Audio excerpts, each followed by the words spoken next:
नाजिया जी, कल 2 तारीख था और विधानसभा चुनाव का परिणाम भी सामने आ गया है। परिणाम देखकर तो सभी लोगों के होश गुम हो गए कि ये क्या हो गया। जैसे कि बीजेपी 200 के करीब जाने वाली थी और अचानक से 80 के अंदर ही आकर सिमट गई। तो ये जो परिणाम सामने आया, इसके पीछे की वजह क्या हो सकती है? एज ए बीजेपी नेत्री, आप इतने दिनों से मेहनत की, बेश बेशतर आपने हलकों में जाकर, आपने केंद्र में जाकर आपने प्रचार किया, आपने लोगों का मूड देखा, लोगों का रुझान देखा। तो अचानक से ये जो रिजल्ट सामने आया, तो इससे आप कितना सहमत है और इसके पीछे के क्या कारण हो सकती है, थोड़ा बताइए आप सिटी न्यूज 24 आवर को। ये शॉकिंग तो हमारे लिए भी था क्योंकि हमारा टारगेट 200 से अधिक तक था। पर ठीक है, जनता ने अगर हम लोगों को अपोजिशन के हिसाब से चुना है और जनता को ऐसा लगता है कि अभी भी हम अपोजिशन के हिसाब से हम ज्यादा सही साबित होंगे, तो जनता का जो रुझान हम हमारे भाजपा के प्रति रहा है, तो इसको हम लोग स्वीकार कर रहे हैं और पूरे खुशी से और पूरे सम्मान से हम स्वीकार कर रहे हैं। हमारी विधानसभा में लास्ट टर्म तक 3 सीटें थी, ये सबको पता है।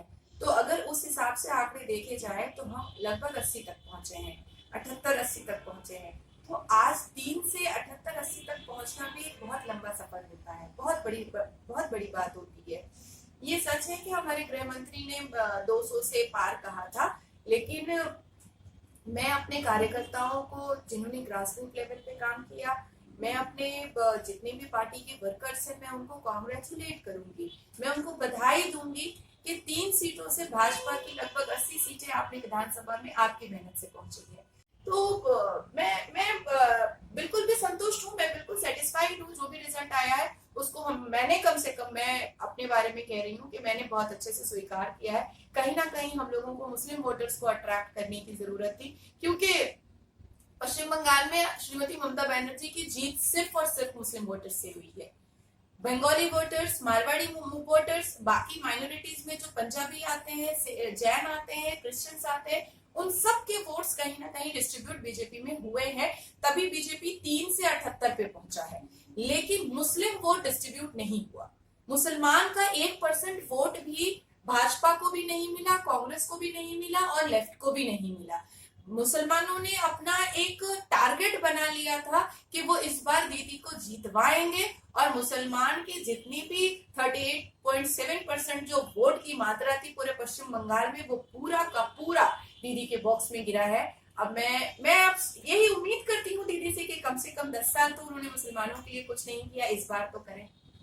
क्या लगता है आपको कि बीजेपी को भी थोड़ा मुसलमानों के तई जागरूक होने की जरूरत है, थोड़ा सोचने की जरूरत है कि मुसलमान भी देश का एक हिस्सा है और संविधान ने ये मतलब ये हक दिया है कि हर जात पात के लोगों को लेकर चलना है। तो बीजेपी ने नजरअंदाज किया होगा बंगाल में। ऐसा नहीं लगता कि बीजेपी ने सिर्फ एक कास्ट को लेकर चला है, इसलिए शायद उनको उसी कास्ट का वोट मिला है। मुसलमानों को उन लोगों ने जरा भी नजरअंदाज अगर नहीं किया होता तो शायद उनको भी उनका साथ मिला होता बंगाल में। तो इस बारे में क्या बोलेंगे आप? देखिए, इस बात से मैं बिल्कुल भी इनकार नहीं करूंगी कि संवैधानिक तौर हो या ह्यूमैनिटी हो, मेरी नजरों में जात पात धर्म ये सारी चीजें बहुत पीछे आती हैं। मेरी नजरों में सबसे बड़ी ह्यूमैनिटी होती है। तो हम लोग एकता की बात करते हैं, हम लोग इंसानियत की बात करते हैं, हम लोग इक्वालिटी की बात करते हैं। तो हम लोगों को हिंदू मुस्लिम सिख ईसाई तो करना है नहीं। और जब इंसान एक ऐसे मुकाम पर पहुंचता है जहां पर जनता की बहुत बड़ी रिस्पॉन्सिबिलिटी आपके ऊपर होती है, आप खुद हजार लाख लोग सुनते हैं, आपके हर मूवमेंट पर आपकी खबर रखते हैं, तो उस इंसान को सबसे पहले इंसान बनना चाहिए, उसके अंदर इंसानियत होनी चाहिए, हिंदू मुसलमान का भेदभाव नहीं होना चाहिए। ये बिल्कुल सच है कि भारतीय जनता पार्टी में बंगाल के जो वोटर्स का जो थॉट है वो बिल्कुल डिफरेंट है। बंगाल के वोटर्स जिस तरह से सोच समझ करके वोटिंग करते हैं, लोकसभा इलेक्शन और विधानसभा इलेक्शन में उनके सोचने समझने का तरीका एकदम चेंज हो जाता है। तो मुस्लिम वोटर्स के लिए भी हम लोगों को डेफिनेटली कुछ करना चाहिए था। बड़े बड़े मुस्लिम फेस को हम लोगों को विधानसभा इलेक्शन में उतारना चाहिए था।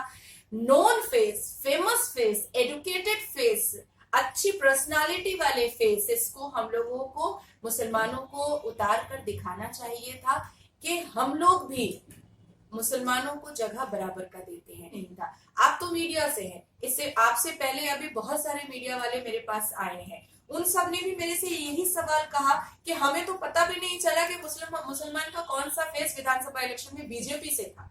तो ये अननोन फेस से बेटर होता कि अगर 2-4 नोन फेस, फेमस फेस को अगर दिया जाता तो कहीं ना कहीं एक र्यूमर में भी आता, एक न्यूज भी बनती, एक पॉपुलैरिटी भी होती, एक पब्लिसिटी भी होती कि इतने मशहूर फेसेस को मुसलमान माइनॉरिटी से बीजेपी से वोट मिला है। तो ये जो सोच है कि हम सिर्फ हिंदुओं के वोट्स को लेकर के चलेंगे, ये सही नहीं है। और आज कहीं ना कहीं हम लोगों को शिकस्त देखनी पड़ी है, लेकिन जो भी गलतियां हुई हैं, और इससे सिर्फ हमने नहीं सीखा है, हिंदुस्तान की बाकी पार्टियों ने भी सीखा है।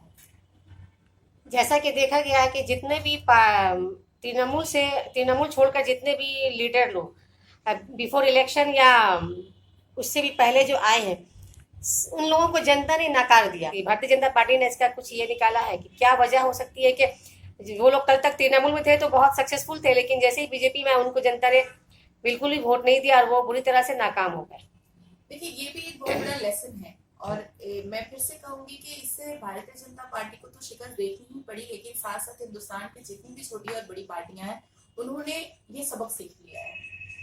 ये इस बार जनता ने सही तरीके से बताया है कि हम किन लोगों को पसंद करते हैं और किन लोगों को पसंद नहीं करते हैं। जितने भी टॉलीवुड के हीरो हीरोइन खड़े हुए थे वो भी हार गए। यस, अधिकतर हारे हैं, 1 या 2 की जीत हुई है। तो टॉलीवुड के बारे में मैंने पहले भी आपके साथ ही कहा था, बहुत सारे चैनल्स के साथ भी मैंने डिस्कस किया था कि जनता को एक मास लीडर चाहिए होता है, जनता को एक प्रो नेता चाहिए होता है, जनता को एक सोशल एक्टिविस्ट चाहिए होता है, जनता को एक अच्छा स्पीकर चाहिए होता है।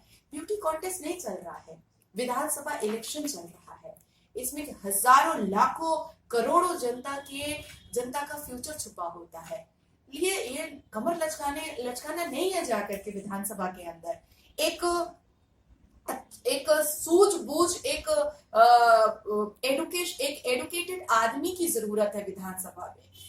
आज स्मृति ईरानी है, सुषमा स्वराज जी थी, तो कुछ ऐसी शख्सियत है जिनको देख करके फील होता है कि सच में इनको रहना चाहिए, क्योंकि इनकी बातें सुन करके हम भी कुछ सीखते हैं।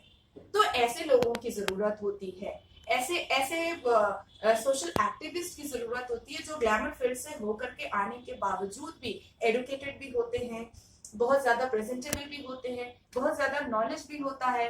आज मुझे अगर कोई कहता है कि आप जीन्स पहनती हैं, डेफिनेटली पहनती हूँ, वो मेरी पर्सनल लाइफ का है, लेकिन जहां पर मुझे अपनी सूझबूझ बतानी होती है, जहां पर मुझे अपना एडुकेशन दिखाना होता है, जहां पर मुझे कोई लीगल राय देनी होती है, वहां पर वो मिलता है। तो ऐसे लोगों की जनता को जरूरत है। तो बहुत सारी गलतियां हुई हैं जिसको डेफिनेटली देखा जाएगा, और लेकिन फिर भी हम सेटिस्फाइड है कि हम 3 से लगभग 80 हुए। तो इसका मतलब कि इस बार बंगाल असेंबली को मजबूत और एक्टिव अपोजिशन मिलने जा रहा है। तो लगता है कि मतलब अब चलेगा 5 साल कांटे की टक्कर असेंबली में भी, असेंबली के जितने भी मतलब ये होंगे। देखिए, कांटे की टक्कर तो होगी, क्योंकि कांग्रेस के अंदर वो हिम्मत ही नहीं थी कि मौजूदा सरकार पे वो उंगली उठा सके और वो किसी भी तरीके का एक जो अपोजिशन का जो रोल होता है वो कर सके। अपोजिशन के अगर अंदर कोई बिल पास हो रहा है और उससे आपको नाराजगी है, तो आपको कैसे धरना पे बैठना है, आपको कैसे मिছিল करनी है, आपको कैसे मीटिंग करनी है। आज तक आप तो मीडिया से आई हैं, आपने देखा कांग्रेस ने किसी चीज का अपोज किया, और कांग्रेस ने कभी किसी बात पे as a leader of opposition उन्होंने बात उठाई नहीं, उठा पाए। तो इस बार दीदी को कहीं ना कहीं गलत फैसले लेने में और गलत फैसले को अग्री करा करके विधानसभा से बाहर निकालने में तकलीफ तो जरूर होगी।